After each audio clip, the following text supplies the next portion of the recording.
Prestação de contas. Justiça Eleitoral divulga receitas e despesas dos candidatos a majoritária e proporcionais. E ao vivo uma entrevista com o analista político Vinícius de Carvalho. É segunda-feira, dia 11 de agosto, e o RDTV começa agora.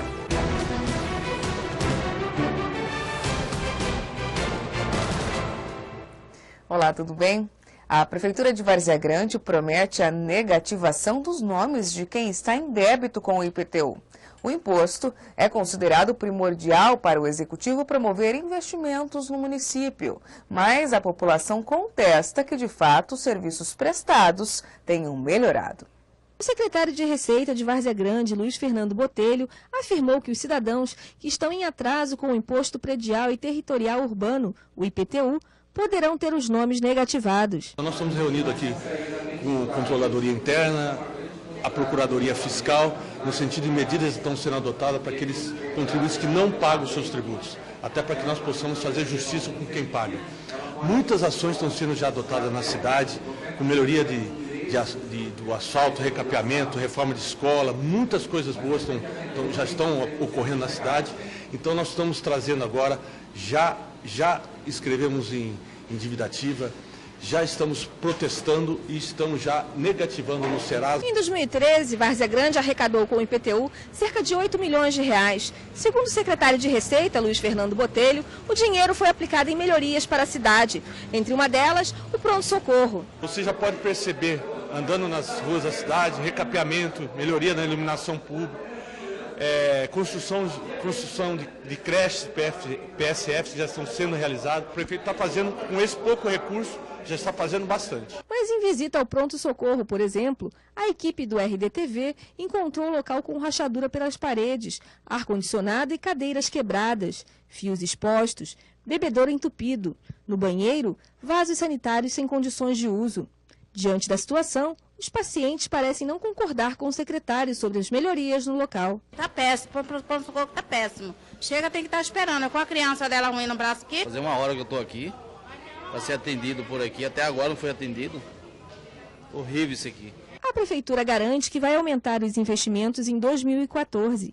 Em julho, a arrecadação foi de 13 milhões e meio.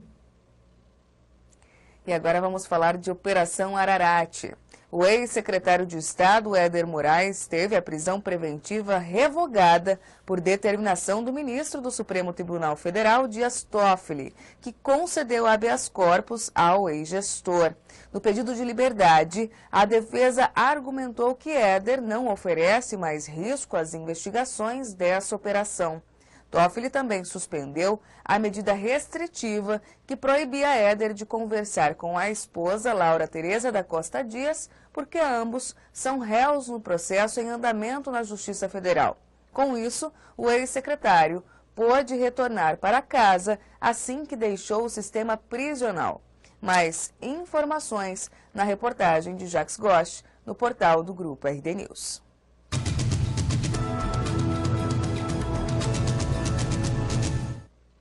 E o Tribunal Superior Eleitoral divulgou na última semana a primeira prestação de contas parcial dos candidatos às eleições deste ano.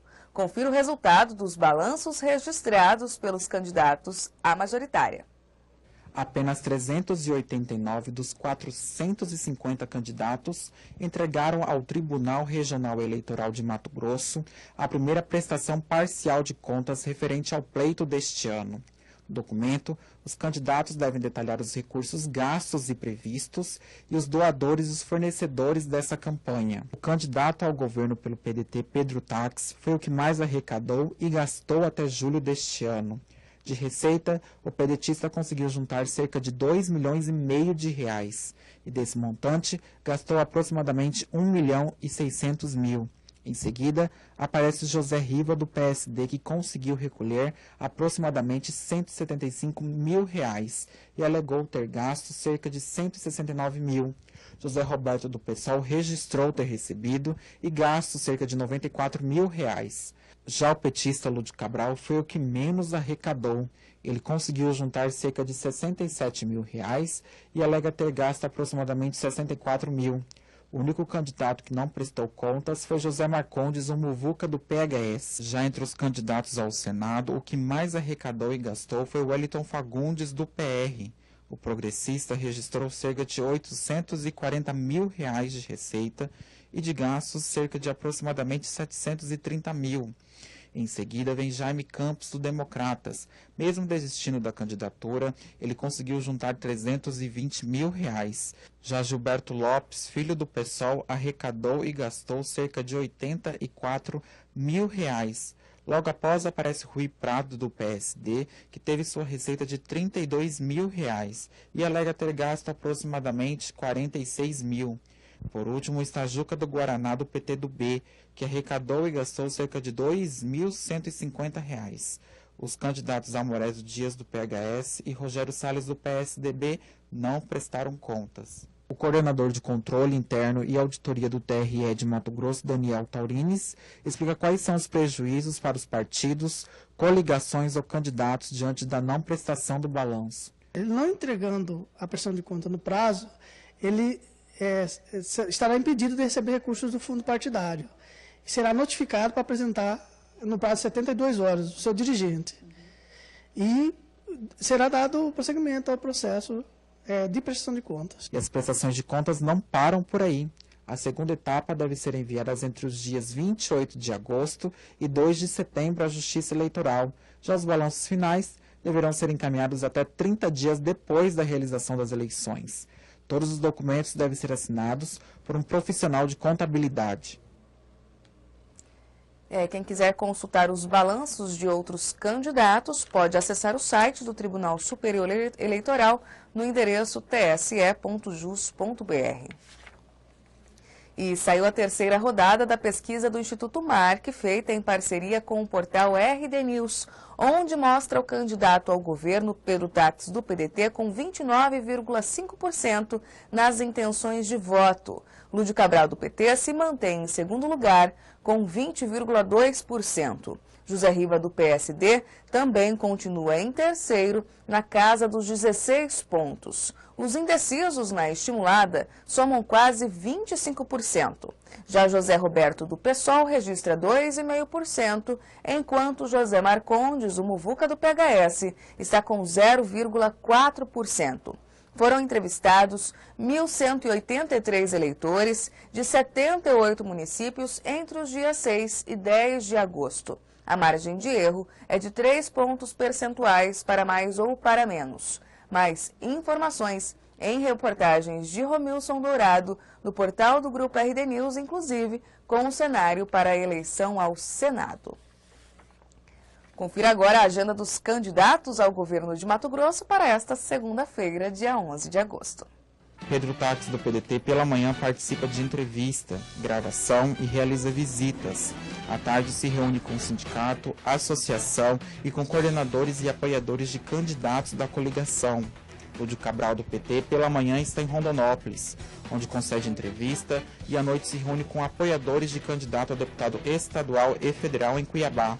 José Riva, do PSD, nesta segunda-feira participa de reuniões pela manhã no município de Cocalinho. À tarde se reúne com o movimento LGBT em Cuiabá e com o candidato a deputado estadual. Muvuca, do PHS, se reúne com membros da coligação. José Roberto, do PSOL, pela manhã concede entrevistas. À tarde se reúne com a equipe de marketing e encerra a agenda de hoje com gravação de horário eleitoral. E aprovado em primeira votação no ano passado, o segundo projeto de lei de iniciativa popular da história de Mato Grosso está engavetado na Assembleia. Trata-se de uma proposta de revogação dos dispositivos da Lei Complementar 150 de 2004, que qualificam as organizações sociais, as OS, para a prestação dos serviços públicos no Estado, como o de saúde.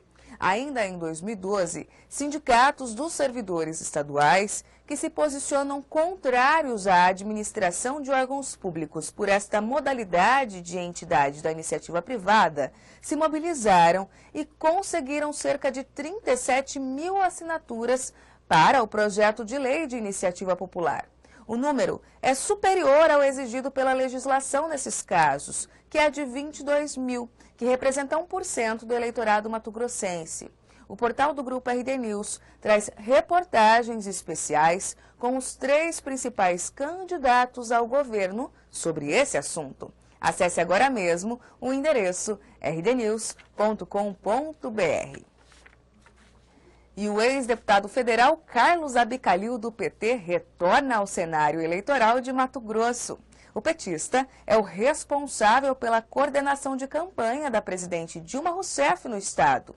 Em entrevista ao RDTV, ele falou sobre a possível visita da presidente por aqui, explicou por que não irá encarar este pleito e também relembrou as antigas rusgas enfrentadas no partido em nível regional. Estou com uma tarefa institucional importante, eu assessoro a presidenta Dilma no Congresso Nacional, sou da sua assessoria no Congresso para as 2 casas legislativas. No início do governo, constituí a Secretaria de Articulação com Sistemas de Ensino, que é essa que vai dar todas as portas de composição do esforço organizado das 3 esferas de governo, e nesse momento estou na coordenação no Comitê Nacional para a região Centro-Oeste. Construindo essa agenda não apenas com a possibilidade da presença, mais uma vez, da presidenta, porque ela já esteve aqui 3 vezes como presidenta. Na campanha é provável que também ela e o ex-presidente Luiz Inácio Lula da Silva estejam conosco nessa jornada. E Partido dos Trabalhadores continua Partido dos Trabalhadores, e quem se sentiu incomodado com as regras democráticas do partido, evidentemente tomou outra decisão, outra posição e tem o seu rumo. Acho que a política tem espaço para diversidade, mas também tem de ter espaço para identidade partidária, para disciplina e para programa que contribuem com uma política mais clara diante da população. E você não saia daí porque na volta temos ao vivo uma entrevista com o analista político Vinícius de Carvalho. Eu convido você a participar desse bate-papo, enviando a sua pergunta, a sua dúvida, o seu questionamento ao nosso convidado, por meio do endereço tv.rdnews.com.br. Mas antes, uma breve previsão do tempo. Em Cuiabá, o dia deve permanecer ensolarado. Já faz 23 graus na capital. São 8 horas e 42 minutos. Vejo você em instantes no portal do Grupo RD News e também na TV Mato Grosso, no canal 27.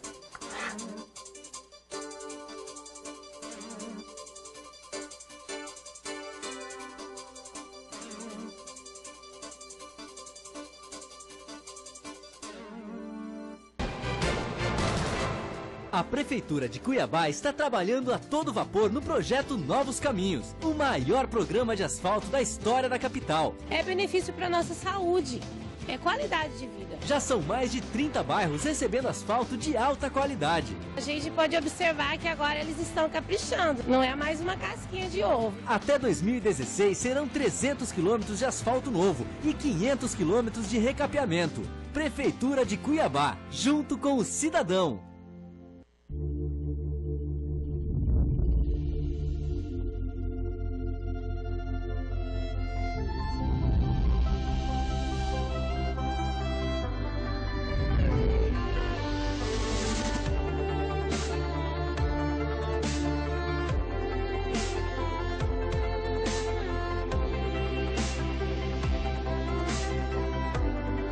Alphaville Buffet, sua primeira escolha.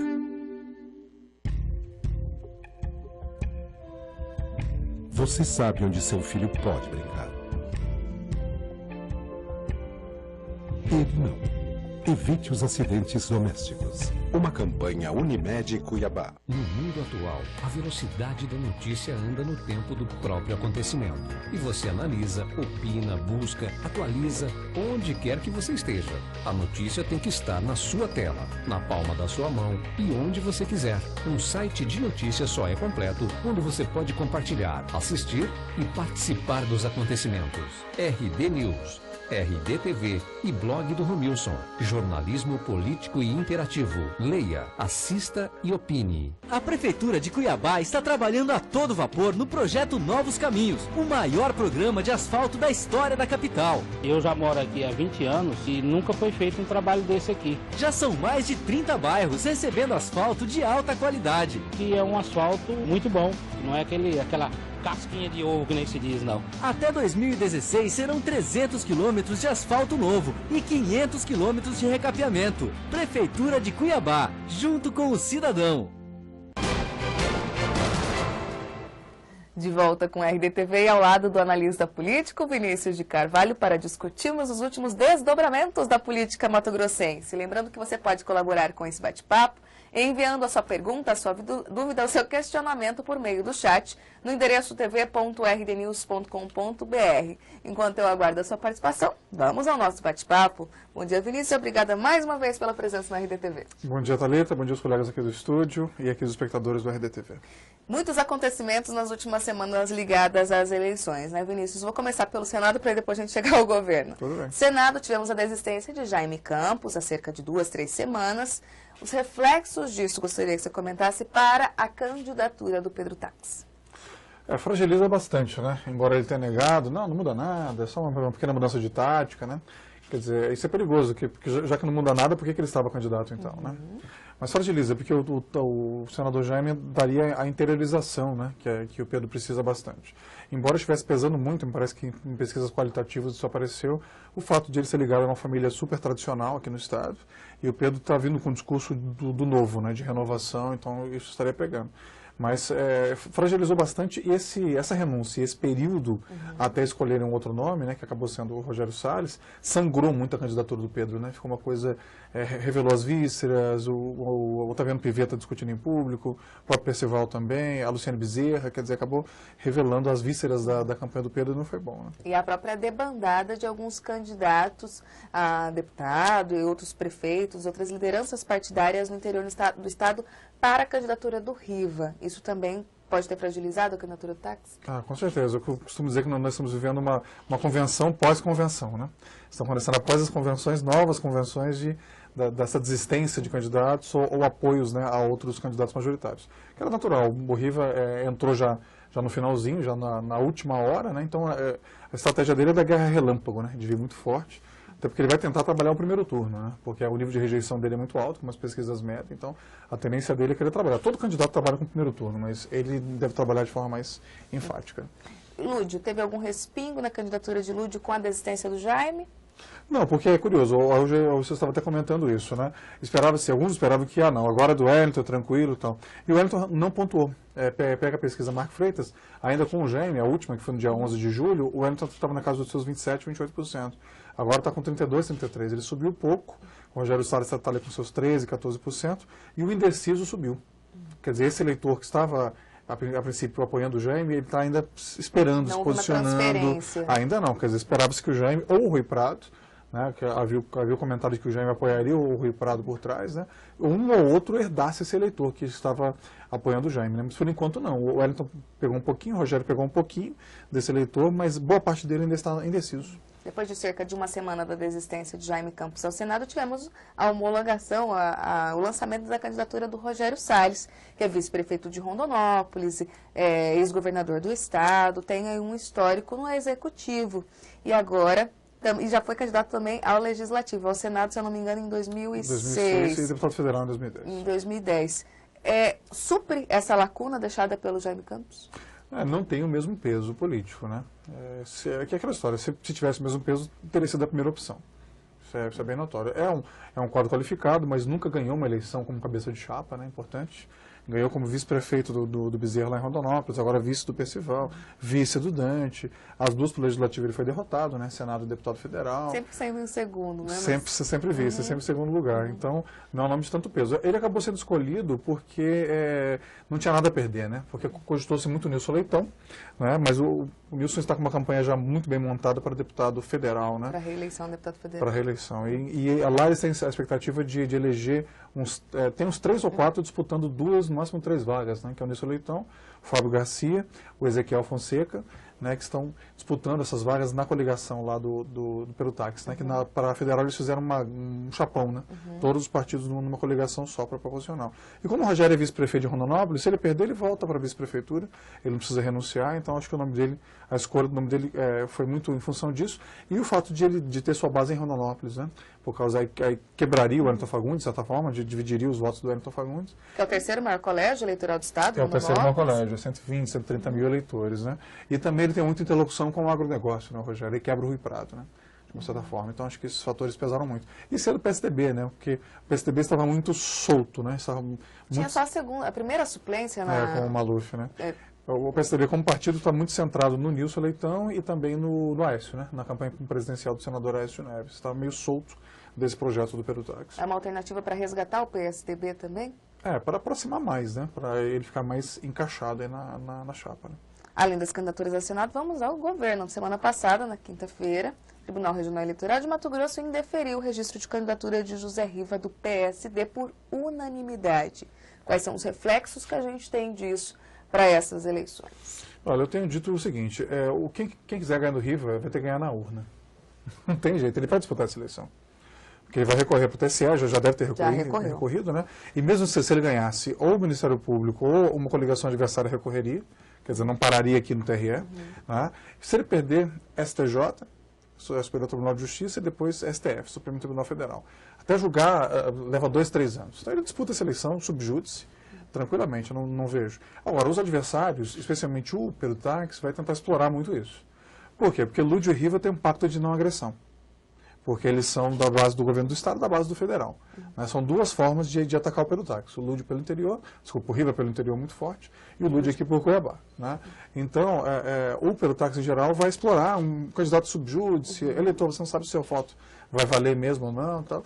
Só que para o eleitor médio do Riva isso não pesa. Né? Isso eu creio que não vai dar grande impacto. Talvez aqui em Cuiabá, Vaza Grande e Rondonópolis, que são os 3 maiores colégios, né, e onde o Riva tem dificuldade histórica em entrar. Mas no eleitor dele para o interior, isso não vai ter muito impacto, não. E isso nas pesquisas, você acha que vai influenciar? Não, acho que não. De forma nenhuma? Não, acho que não. Talvez uma pequena parcela residual daquele eleitor indeciso, vou votar, porque tem muito aquele sentimento do voto útil, né? O eleitor, eu vou votar em quem vai ganhar, em quem tem chance de ganhar. Né? Ele entende que é um voto perdido quando ele vota em alguém que perde, né? Sendo que não é, mas enfim, a cabeça do eleitor é essa. Então talvez lá para o final, dependendo de como a coisa estiver convergindo, né, esse candidato se ganhar não vai levar, tá? Então talvez haja um voto útil em quem estiver mais na frente. Né? Isso pode acontecer mais lá para o final, eu acho. Eu falei com mais firmeza a questão da unanimidade, porque muitas pessoas têm defendido, Vinícius, que o fato de ter sido uma votação, um indeferimento do registro por unanimidade, seria difícil para o Riva reverter no Tribunal Superior Eleitoral, que dificilmente há essa revisão quando não há uma contrariedade no processo. Acredita que isso possa acontecer mesmo? Então, a chance de perder no TSE também é grande. Por isso que eu te falei que existe o recurso ainda para outras instâncias do Poder Judiciário, né? STJ e STF, recurso especial, recurso extraordinário, né, para o STF. Então, que realmente o placar, em termos processuais, né, indica que não houve dúvida, né, da parte dos embargadores aqui no TRE. Né? O prazo para esses julgamentos, Supremo Tribunal Federal e Superior Tribunal de Justiça, eles incorrem no mesmo período eleitoral ou pode percorrer por mais... O TSE, sim, parece que o TSE, por ser período eleitoral, ele tem um rito mais sumário, né, um rito mais rápido. Agora, STJ e STF não, eles entram na pauta, né, de recursos. Né, e ele consegue uma liminar, ele entra com uma ação, ainda que em grau de recurso, e pede uma medida cautelar, uma liminar para poder continuar disputando a eleição. Então não tem jeito, ele vai disputar essa eleição. Prejuízos para o TAX com essa indefinição? Não, então, ele vai tentar explorar ao máximo, né? Como eu falei, o Lúdio não vai bater tanto, agora o TAX vai tentar explorar muito essa situação. Olha, é um candidato duvidoso, eleitor, você não sabe se o seu voto vai valer, fora as outras questões, né, dos processos que ele já tem, etc. Então, ele vai tentar explorar ao máximo isso. Prejuízos para o Lúdio? Não, para o Lúdio não, que como eu estou te falando, existe um pacto de não agressão, né? Uma aliança informal entre eles, então não vejo que haja prejuízo, não. Os outros candidatos, a gente fala dos partidos pequenos, que é o José Roberto e o Muvuca, podem contribuir com a possibilidade de minar a candidatura de José Riva? Não, o Zé Roberto do PSOL, ele concorre muito com o Pedro e com o Lúdio aqui em Cuiabá. O pessoal tem pouca entrada no interior, né? O procurador Mauro, nas eleições anteriores, né, que era o candidato majoritário sempre, ele pontuava bem em Cuiabá. Tanto que para senador ele foi o 3º lugar em 2010, né? Só ficou abaixo do Perutax e do Mário Maggi em Cuiabá. Ganhou de Abicalil, ganhou de Antero Paz de Barros. Então aqui em Cuiabá deve tirar muito voto do Lúdio e do Perutax, né? E agora é o que eu tenho dito sempre. Se ele tivesse um candidato a senador melhor posicionado, que hoje está o Amorésio, né? Não, o Amorésio é do Muvuca, né? Está o Gilberto Lopes, como do pessoal, desculpa. Se ele tivesse um candidato a senador melhor posicionado, poderia ter um desempenho melhor. Porque os 3 candidatos a senador são no interior. Rui Prado, o Rogério Salles e o Wellington Fagundes não têm base em Cuiabá. Então, se eles souberem explorar isso, o pessoal tem condição de fazer uma boa votação para senador em Cuiabá. O que esperar do horário político? Começa agora dia 19 de agosto, diante de tantos acontecimentos de convenções pós-convenções. Então, acho que mudança de patamar mesmo das pesquisas deve acontecer após o horário eleitoral mesmo. Tanto aqui na eleição para governador quanto na presidencial. A presidencial também vem mostrando uma certa estabilidade, né, entre Dilma, Eduardo e Aécio, mas acho que ao longo do horário eleitoral esses números devem mudar. A tendência do Aécio e do Eduardo é crescerem bastante. E aqui também, né? Aqui, como o Pedro vem candidato há muito tempo, a tendência é ele apanhar bastante, né? Então, vamos ver que tipo de dinâmica vai ser criada, quais são os fatos. Mas a tendência é alterar, o histórico, né? A tradição vem mostrando isso, quer dizer, os candidatos que, se você pegar as últimas eleições, na sua maioria, o candidato que começou favorito não ganhou. Em 98, Júlio Campos era favorito, Dante ganhou. 2012, Antero era favorito, Lário ganhou. 2006 é uma reeleição, então é atípica, né? 2010, Wilson Santos era favorito, Silvão ganhou, né? Então, há uma tradição de viradas nas últimas eleições para governador. Então, Tax, tem que prestar atenção nesse histórico. Tem que prestar atenção. E eu estava comentando também ali fora, né? Existe, acho que um mosquito, uma mosca azul que está mordendo os favoritos. Né? Foi assim com o Wilson, a eleição está ganha, está tranquilo. Começou na frente. Montou uma coligação muito grande, né? Com o Mauro Mendes também, né? Que há um impulso, eu acho, de tentar fazer um grande acordão, de modo que não tenha eleição quase, né? Olha, não, vamos fazer uma aclamação? A minha vez é essa, né? Você espera a sua próxima vez e tal.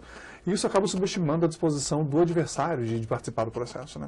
E esquecendo que são várias eleições numa só, não é só a eleição de governador. Deputado estadual, deputado federal, senador, prepara para as prefeituras. Por exemplo, o Lúdio. Um dos focos dele é em Cuiabá do Perutax. Porque ele sabe que se ele pede para governador, ele vem forte para prefeito contra o Mauro em 16. Né? Então são várias eleições numa só, então não se pode subestimar a disposição do adversário em participar do embate. Né? E a dificuldade de fazer esses grandes acordos com muitos partidos e lidar com as vaidades, os pedidos e as requisições de todos eles, né? Encaixar todo mundo, e sobretudo uma eleição como essa, que são 3 vagas majoritárias só, governador, vice e senado. Nas eleições com 2 vagas de senado, fica um pouco mais fácil de acomodar. Articular. Agora, em eleições com uma vaga de senador só, são mais complexas. Né? Ângelo Oliveira pergunta por meio do chat se o senhor acredita que um cidadão preparado tecnicamente, com boas propostas no cenário atual, teria alguma chance de ganhar uma eleição sem o uso do poder econômico. Segundo ele, o que precisa ser feito para que a política seja um processo democrático verdadeiramente? Boa pergunta. Bom, muito difícil. Eleição não é concurso público, né? Se esse cidadão fizesse um concurso, a chance de ele passar seria grande. Agora, eleição é um concurso de votos, de quem tem mais votos. Agora, como se obtém esses votos, né? Hoje o peso do financiamento de campanha é muito grande. Quer dizer, os próprios candidatos a governador estimaram 30 milhões, né, de gasto. Foi que, por exemplo, o candidato do PT em São Paulo, Alexandre Padilha, já gastou isso em São Paulo. Que tem um colégio de 32 milhões de eleitores. Né? Então aqui você vê que o custo de campanha é muito grande e favorece quem realmente tem acesso a esses recursos. Né? Tanto que uma das grandes preocupações do Perutax era diversificar. Né? O Carlos Favro e outros que vieram compor a chapa dele tinham por objetivo trazer financiamento de campanha também. Né? Então, isso que ela levantou, foram várias discussões. Né? Alguns defendem o financiamento público de campanha, exclusivamente público. Aí tem os contrários que falam que como é que vai fiscalizar, como é que vai coibir o Caixa 2 ou não. Né? Tem hora que eu penso até de criar um limitador, viu? Que candidatos com bens acima de X não podem ser pessoas, né, cidadãos com bens. É socialista a proposta? Pode ser, mas realmente você pega as declarações de bens dos candidatos, realmente são valores muito altos, né? Porque hoje você acaba sendo o primeiro patrocinador da sua campanha, né? Então, ou quando não muito baixos, mesmo tendo cargos eletivos por muitos anos, né? O que causa um estranhamento também do cidadão. É verdade. Então o grande desafio hoje é esse, né? Eu vejo que não é uma medida pontual, é uma série de medidas, né? O voto distrital, distrital puro, distrital misto, quer dizer, essa discussão da reforma política que está muito presente, né, para poder reduzir isso aí. Mas essa discussão acaba sendo apaziguada em meio ao processo eleitoral, né? Ninguém quer discutir reforma política. Nesse momento não, né? Agora, ano que vem, eu acho que é uma agenda que voltará com força, né? O PT ganhando ou perdendo. Se eles ganharem, eles vão entoar isso de novo. Se eles perderem, então mais ainda a questão do plebiscito da reforma política, né? O RDTV fez uma matéria, inclusive, Vinícius, de como esses candidatos conseguem arrecadar tanto dinheiro, tantos recursos para a campanha, enquanto eles poderiam fazer isso articulando para garantir dinheiro para políticas públicas. Há uma certa contradição nisso também, né? É verdade, porque esse recurso que está sendo gasto em campanha podia ser aplicado já em obras, né? É verdade. O poder de articulação ocorre no período eleitoral. E o que encarece é curioso, é a parte de mídia, né? Quer dizer, o horário eleitoral, como você mencionou, é o que encarece bastante.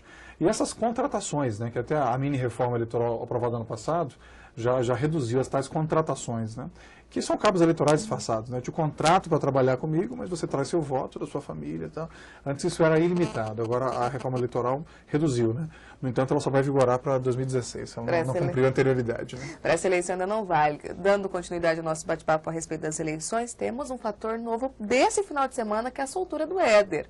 Por que a influência disso na política? Porque Éder foi um financiador da campanha do Lúdio, já foi secretário do governo Silval, já foi secretário do governo Maggi, e tende a ser não só coadjuvante nessas eleições, com a soltura dele ele pode voltar a ser protagonista das discussões? Então, existem comentários nos bastidores que ele é candidato, né? A deputado, que ele teria colocado um candidato laranja na convenção parlamentar estadual do PMDB e ele viria, né? A legislação fala que não pode haver substituição com menos de 60 dias. Tá, na proporcional, no caso, né? Acho que na majoritária é 20 dias, que foi aumentado agora. No entanto, tem jurisprudência já que excepciona. Né? Então, se ele quiser ser candidato, ficaria sob júdice, mas teria condição hoje de ele ser candidato ainda, retirar, substituir alguém, né? Pegar alguém que é candidato lá no PMDB e ele entrar no lugar desse alguém. Os comentários são que ele está com uma estrutura grande, tanto em Cuiabá quanto em Várzea Grande, para vir ainda forte em busca da eleição. E ele vai buscar, porque uma vez ele deputado, ele precisa da licença da Assembleia Legislativa para ser preso, né? Como aconteceu com o Riva. Né? Então, para ele buscar a imunidade parlamentar é um caminho. Né? É o caminho que ele não deve abrir mão. Eu acho que não, eu acho que ele é candidato, além da influência dele. Financeira, que acabou ficando restrita pela questão da Operação Ararate, né? Mas ainda tem, e não só na questão política mesmo, a articulação forte que ele tem, né? Tende aos candidatos que aí estão a temerem o Éder por todo esse histórico que ele tem no governo, que já tem sido secretário-chefe da Casa Civil, secretário de Fazenda, secretário da Copa, diretor-presidente da GECOPA. Então, ele tem muita informação relacionada ao governo que aí está. Seria o que a gente chama de o homem-bomba dessa candidatura? Arquivo vivo, né? É verdade, só que ele vai vender caro isso, né? Quer dizer, ele não vai... Ele tem essa informação, mas ele vai segurar, né? Porque no momento em que ele entrega toda a informação, ele perde o valor no dia seguinte. Então, ele tem que ir segurando a conta-gotas. Olha, eu sei, mas não vou falar, vou segurando. Então, porque se ele tem essa expectativa de ser eleito deputado, então ele precisa da ajuda, né? Ele precisa de um certo silêncio nesse momento para ser eleito e continuar vivo no processo, né? Então não acredito que ele bote a boca no trombone, porque, repito, se ele fizer isso, ele perde o valor. A gente chegou de saber, a imprensa chegou de saber nos bastidores que quando ele foi prestar depoimento na semana retrasada, não na semana passada, ele chegou a comentar, sim, a política mato-grossense em meio à candidatura do Riva, inclusive. Ele falou que da força do Riva na política. Pode ser que ele barganhe esse apoio Riva ou o base situacionista por meio do Lúdio? É possível. O que ele comentou é que se o Riva conseguir ganhar em Cuiabá, ele ganha a eleição no primeiro turno, né? Em todo o estado, ele fez esse comentário. Realmente, ele naturalmente caminharia mais para a candidatura do Lúdio, né? Porque ele é filiado ao PMDB, foi um dos principais operadores do Lúdio na prefeitura, né? Agora, nunca se sabe, né? As alianças estão muito, muito voláteis nessa eleição, né? Muita gente apoiando. Diz que o Riva é amante de muita gente, né? Muita gente apoia, mas não assume, né? Está sendo amante política de muita gente, então isso pode acontecer, sim. Além disso, a questão de usar o Éder no horário eleitoral gratuito, enfim, na política de maneira geral. Agora que ele está solto, acredita que o grupo do táxi, que é o grupo declarado de oposição, pode usar isso com mais afinco nessa eleição? Pode, mas toda estratégia tem seu grau de risco, né? Tem risco porque também o Pedro teve seu envolvimento com o Júnior Mendonça. Fernando Mendonça, desculpa, né? O Mauro também teve a sua residência também com mandado de busca e apreensão, quer dizer, eles também têm questões do lado deles que atingem, né? Mas com certeza, né? Como eles usaram na campanha, né? Colando o Lúdio em figuras com maior rejeição, como Riva, como Bezerra e como o próprio Éder, é natural que eles façam isso agora. Porque o Lúdio em si tem uma rejeição muito baixa, né? Assim como o Pedro. Uma das características do Lúdio é isso, é baixa rejeição, seu nome novo, um nome leve, né, com boa aceitação. Então é natural que eles queiram colar realmente a imagem do Éder. Semana passada tivemos uma pesquisa divulgada pelo Ibope que mostra a rejeição ao governo Silval em cerca de 40%. Isso pode causar prejuízos à candidatura do Lúdio? O Lúdio ele vem se posicionando muito bem, como se não fosse a continuidade desse governo, né? talvez no horário eleitoral e nos debates o Pedro Táxi venha a cobrar. Mas espera aí, você está defendendo isso tudo, mas o seu partido está no governo há 7 anos, né? Enfim, é um governo de 12 anos. Até agora ele não foi cobrado sobre isso, porque ele está se comportando como se não fosse o representante da continuidade do governo atual, né? Então isso realmente, se houver essa cobrança, né? O duro é que o Pedro tem o PP também como seu vice, né? Ele, ao escolher esse partido, ele também escolheu um partido que era o partido do Riva antes, que era o partido do Pedro Henri, que estava na base do Silvão até ontem, né? Na pasta da Saúde. Secretaria de Saúde, que tem a questão das OS, então ele perdeu um pouco dessa liberdade de se caracterizar como uma candidatura de oposição clara, entendeu? Então a coisa fica um pouco equalizada. Mas eu imagino que o Lúdio será cobrado, né? Porque hoje ele está fazendo um discurso como se fosse ele, né? Nós vamos começar agora, né? E não como candidato de continuidade. E ele está muito ligando com o PT nacional, né? Porque ele está ainda nessa casa de 20 e poucos %, né? Pela Marc, 14% pelo Ibope, e a Dilma está com 34%, né? Então a tendência dele é nacionalizar, que o eleitor da Dilma vote nele também, nesse primeiro momento. Ângelo Oliveira se manifesta pelo chat, ele pergunta se podemos concluir que hoje em Mato Grosso política é coisa para rico. Não só em Mato Grosso, no país inteiro, infelizmente. Em Mato Grosso mais ainda, porque é um estado grande, são 901 mil quilômetros quadrados, quer dizer, imagina quanto custa um voo fretado para Confresa. E a densidade populacional muito baixa. Espalhada, né? Um voo para Confresa, para Vila Rica, para Juína, é tudo muito caro, né? Então, de forma geral, hoje a política está se elitizando muito, né? Isso é um dos problemas graves que nós temos que resolver. Para encerrar nosso bate-papo, há real possibilidade de segundo turno para Mato Grosso pela primeira vez? Não, eu acho que não só real, como está quase garantido. Para mim, eu acho que o segundo turno é quase uma certeza. Claro que política não é ciência exata, né? Por isso que nós aqui gostamos dela, né? Senão não teria graça. Mas há uma forte tendência, por essa fragmentação. Eu vejo que os 3 candidatos têm condição de ficar ali na faixa dos seus 25%, 30%. Porque hoje ainda temos um alto percentual de indecisos, né? Hoje, somando todo mundo, dá 70 e poucos %, quer dizer, deu 36 Na última pesquisa foi 25% quase de indecisos, essa divulgada hoje. Da Marc Freitas, né? E na Ibope também deu em torno disso, então ainda há um alto percentual, né? Mas eu vejo que a tendência é muito forte é de segundo turno e mais com qualquer um dos 3. Não tem ninguém garantido. Se a gente falar, é fulano e fulano, não dá para garantir. Vai depender muito de como as coisas vão caminhar, de como vai se dar a dinâmica, né? Então, acho que nós temos chance pela primeira vez de um segundo turno inédito, né? E o senador Blair assistindo tudo, né? Que ele acabou não vindo candidato, mas quem ganhar dessa eleição não vai emergir como um grande líder. E ele continua sendo a maior liderança política do Estado. Assistindo tudo de bastidores, presente nas 3 candidaturas, de forma direta ou indireta. Então, quem ganhar não vai despontar com uma grande liderança, né? Já que citamos Blairo, para encerrar, foi uma atitude providencial dele de ficar fora desse cenário, dessa guerrilha que está essa candidatura ao governo de Mato Grosso nas eleições de 2014? Foi, com certeza. Fora de forma direta, né? Porque, como eu falei, por meio de Eraimagem, do próprio Carlos Favo, Piveta, Percival, Mauro Mendes, ele está muito presente na candidatura do Pedro, né? Na do Riva, também tem a relação, tem o Júlio Von Mórbida, né? Que é o coordenador de marketing do Riva, e do Lúdio, o PR, né? Quer dizer, qualquer um dos 3 que ganhar, ele vai ter presença. E, repito, para ele, quanto mais dividido, melhor, porque não surge uma grande liderança que possa desafiá-lo. Porque lá em 2018 ele pode concorrer à reeleição do Senado ou até voltar para o governo do Estado. É o que se fala da possibilidade dele voltar para o governo, né? Isso. Tá certo, Vinícius. A gente agradece a sua participação na RDTV. Obrigado a vocês pelo convite. É sempre um prazer muito grande estar aqui. Obrigada. Bom, é isso. A edição dessa segunda vai ficando por aqui. Nos vemos de novo amanhã ao vivo, às 8h30 da manhã. Até lá.